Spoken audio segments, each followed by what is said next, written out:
नमस्कार।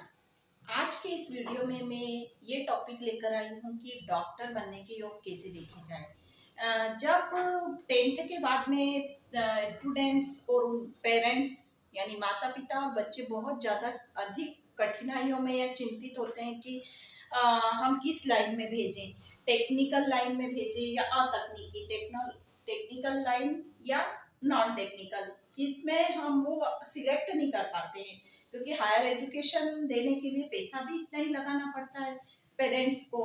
तो उस कंडीशन में लोग ज्योतिष के पास जाते हैं और ये पूछते हैं कि हम बच्चे को किस लाइन में भेजें, किस फील्ड में या किस क्षेत्र में ये तरक्की कर सकता है या ये एजुकेशन हम इसको करवा रहे हैं तो हम भेजें, यानी जैसे डॉक्टर की, इंजीनियरिंग की लाइन।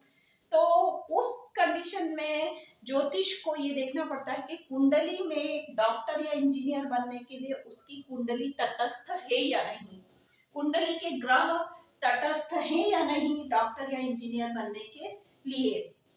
तो सबसे पहले एक जो बात मैं आपको बताऊंगी वो ये कि सबसे पहले तो आपको उस कुंडली में ये देखना होगा कि गुरु की पोजीशन क्या है, यानी बुद्धिमान योग है या नहीं। क्योंकि गुरु की पोजीशन यानी अगर गुरु किसी प्रकार से खराब है, कुंडली में अगर गुरु की स्थिति अच्छी नहीं है तो हायर एजुकेशन देना बहुत रिस्क हो जाती है। मतलब यदि उसकी बुद्धि सही नहीं है तो वो तरक्की करना तो दूर, एजुकेशन को फोकस ही नहीं कर पाएगा, कुछ अपने काम को फोकस नहीं कर पाएगा। इसलिए सबसे पहले कुंडली में बुद्धिमान योग देखिएगा।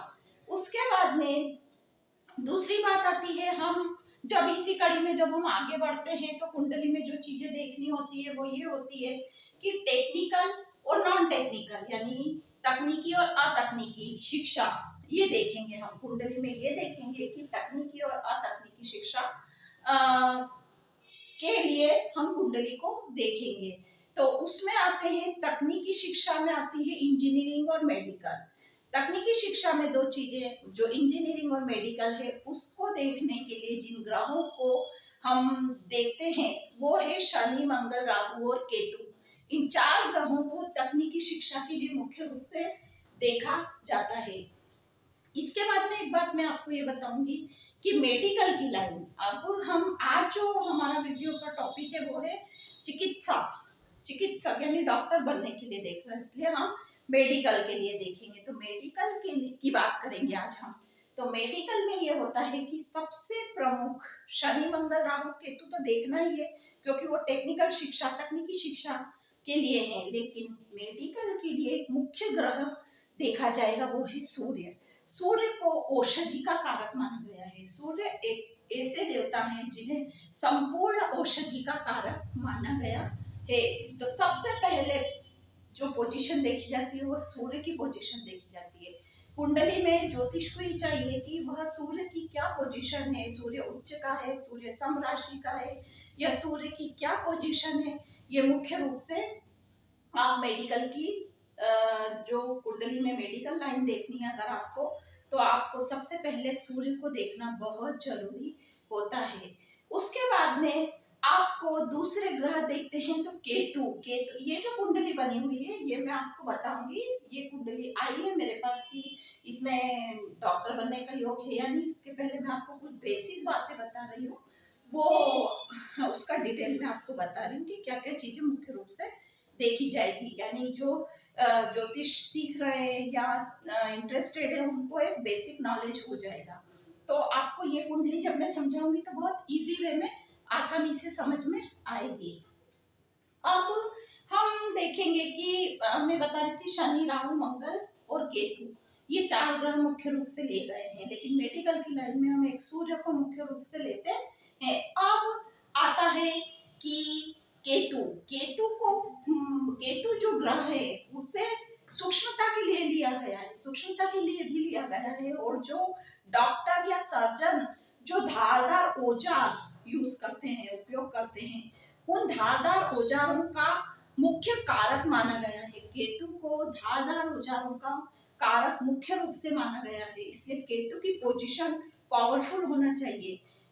डॉक्टर बनने के लिए, चिकित्सक बनने के लिए या सर्जन बनने के लिए मुख्य रूप से जो चीजें देखी जाती है उसमें केतु की पोजीशन देखना भी बहुत आवश्यक है।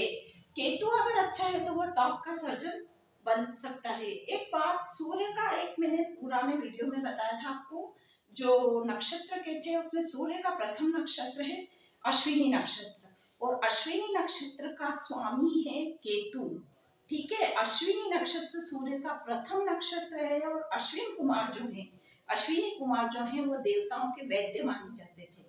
तो बहुत ज्यादा केतु को औजारों के लिए या सर्जिकल लाइन के लिए मुख्य रूप से देखा जाता है। इसके बाद में हम एक चीज और, जो मंगल की पोजीशन देखेंगे। मंगल को रक्त का कारक माना गया है। ब्लड में जो हीट होती है उसको एज के हिसाब से जब हम देखते हैं तो उसमें मंगल को मुख्य रूप से लिया गया है, ब्लड रक्त का कारक माना गया है, और इसे डॉक्टर या चिकित्सक के क्षेत्र में मंगल को मुख्य रूप से मंगल ग्रह को देखा जाता है कुंडली में। जब हम ये चीज देखते हैं कि डॉक्टर बनेगा या नहीं, जिस विद्यार्थी की कुंडली है उसमें तो मंगल की पोजीशन देखना भी बहुत आवश्यक हो जाता है। अब मैं आपको ये बताती हूँ कि कौन से भाव यानी कौन से घर ऐसे होते हैं जिनके द्वारा मुख्य रूप से हम देखेंगे, उन भावों को देखा जाता है डॉक्टर की ग्रहों को देखने के लिए कि डॉक्टर की लाइन में जाएगा, इसके लिए कौन से ग्रह या कौन से भाव लिए गए हैं देखना मुख्य होता है। वो मैं आज आपको इस वीडियो में समझाऊंगी। जैसे ये कुंडली है, इसमें आपको पता होगा प्रथम द्वितीय तृतीय चतुर्थ पंचम षष्टम सप्तम अष्टम नवम दशम एकादश और द्वादश, ये 12 भाव हैं। 1 2 3 4 5 6 7 8 9 10 11 12, ये 12 भाव हैं। इसमें षष्ठम भाव यानी छठा भाव होता है रोग का। जो कुंडली हम चिकित्सक के लिए देख रहे हैं, एक कुंडली आपके पास आई है जिसमें आपको देखना है कि ये डॉक्टर बनेगा या नहीं, चिकित्सक बनेगा या नहीं, चिकित्सा क्षेत्र में जाएगा या नहीं, और इसमें तरक्की करेगा या नहीं। इसके लिए जो भाव देखेंगे वो मैं आपको बता रही हूँ। छठा भाव यानी षष्ठम भाव जो रोग का माना गया है, षष्ठम भाव, द्वादश भाव यानी 12वां भाव, छठा भाव 12वां भाव। 12वां भाव होता है रोग मुक्त यानी हॉस्पिटल का, रोग मुक्त करने का भाव होता है 12वां, और छठा भाव होता है रोग का। षष्ठम भाव, द्वादश भाव, अष्टम भाव होता है मृत्यु का, और पंचम भाव होता है विद्या बुद्धि का। तो सबसे पहले, और लग्नेश तो बलि होना ही चाहिए, है ना। लग्नेश अगर बलि नहीं होगा तो व्यक्ति स्वयं, लग्नेश होता है व्यक्ति के स्वयं के स्थान का स्वामी, तो ये तो बलि होना चाहिए। और कर्मेश यानी कर्म के स्थान का स्वामी भी देखेंगे हम, है ना। लेकिन मुख्य रूप से जो चीजें देखी जाएंगी वो है षष्ठेश यानी षष्ठम स्थान का स्वामी, और द्वादश स्थान का स्वामी, और मृत्यु स्थान का स्वामी यानी षष्ठम, अष्टम और द्वादश यानी छठा, आठवां और 12वां भाव। इन 3 भावों को मुख्य रूप से देखा जाता है। यानी रोग और रोग से मुक्ति यानी हॉस्पिटल का भाव है, अस्पताल हॉस्पिटल का भाव है ये, यानी रोग से मुक्ति देने वाला, और रोग और रोग से मुक्ति देने वाले भाव। अब इन भावों का छठे, 12वें, 8वें कर्म स्थान और पंचम स्थान यानी बुद्धि का स्थान, इन भावों का जो संबंध होता है, दृष्टि संबंध, ग्रहों की मैत्री का संबंध, और ग्रहों का आपस में एक दूसरे के साथ बैठना, ये संबंध जब पत्रिका में कहीं पर भी बनते हैं इन भावों के, तब व्यक्ति बिल्कुल हम कह सकते हैं कि ये डॉक्टर बनने का प्रबल योग है इसमें। ठीक है, अब एक कुंडली जो मेरे पास आई है इसमें हम देखेंगे कि ये कुंडली जो मेरे पास है इसमें डॉक्टर बनने का योग है या नहीं है, है ना। तो इसमें कुंडली में बहुत प्रबल योग है डॉक्टर या सर्जन बनने का, डॉक्टर भी नहीं सर्जन, बहुत अच्छा टॉप का सर्जन बनने का योग है। वो ऐसे कि उच्च का सूर्य यानी मेष राशि में 1 नंबर में सूर्य है, जो मेष का सूर्य, उच्च का सूर्य होकर पंचम बुद्धि स्थान पर दृष्टि है, और सूर्य का मैंने आपको बताया कि औषधि का कारक है मुख्य, और पंचम स्थान पर दृष्टि है। फिर षष्ठेश यानी षष्ठम स्थान का स्वामी मंगल है, जो 12वें भाव में। मंगल का संबंध षष्ठम और द्वादश भाव से संबंध, ये पूर्ण मंगल 12वां होने से ये चिकित्सक बनने का प्रबल योग बन रहा है इस पत्रिका में। साथ में सूर्य के साथ राहु, राहु और सूर्य पर केतु की पूर्ण दृष्टि, 1 2 3 4 5 6 7, सप्तम पूर्ण दृष्टि होती है। सप्तम पूर्ण दृष्टि राहु की पंचम भाव पर और केतु की एकादश यानी लाभ स्थान पर, ये सारे योग बन रहे हैं बिल्कुल चिकित्सक और चिकित्सक के साथ साथ टॉप का सर्जन बनने के। साथ ही बुध के साथ सूर्य और राहु, एकादश भाव में जो सूर्य और बुध की युति है, ये पंचम बुद्धि स्थान पर यानी बुद्धि से एक अंपायर खड़ा करना, जिसे एक ऐसा कि डॉक्टर कहते हैं ना कि बहुत ज्यादा अंपायर खड़ा कर, इस पोजीशन में ये हो जाएगा कि ये डॉक्टर या चिकित्सक के क्षेत्र में तो आगे बढ़ेगा ही, इसका अपना हॉस्पिटल भी बना पाएगा, इतना आगे बढ़ सकता है ये स्टूडेंट। तो आज और एक बात मैं आपको और बताऊंगी कि चंद्रमा को भी मुख्य रूप से देखिएगा जब हम कुंडली देखते हैं, तो वो इसलिए कि चंद्रमा का ऐसी कुंडली में जो डॉक्टर बनना चाहते हैं उनकी कुंडली में चंद्रमा का पीड़ित होना आवश्यक है। अब आप सोचेंगे पीड़ित होना आवश्यक है, तो वो मैं उसको डिटेल में समझाती हूँ आपको कि पीड़ित होना इसलिए आवश्यक है, यानी पाप ग्रह से दृष्टि हो या पाप ग्रह की राशि में हो, तो इसमें चंद्रमा भी कुंभ राशि में यानी शनि की राशि में है, यानी पीड़ित हो चुका है ना। तो पीड़ित होना इसलिए आवश्यक है चंद्रमा का, क्योंकि जब चंद्रमा पीड़ित होगा तो व्यक्ति बहुत अधिक, क्योंकि चंद्रमा को ये कहते हैं कि मन का कारक है, मन सो जाता है चंद्रमा, मन सो जाता है।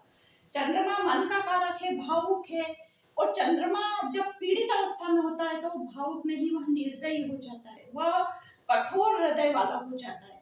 तो व्यक्ति का जो डॉक्टर बन रहा है या चिकित्सक बन रहा है या सर्जन बन रहा है, उसका कठोर दिल का होना बहुत आवश्यक है।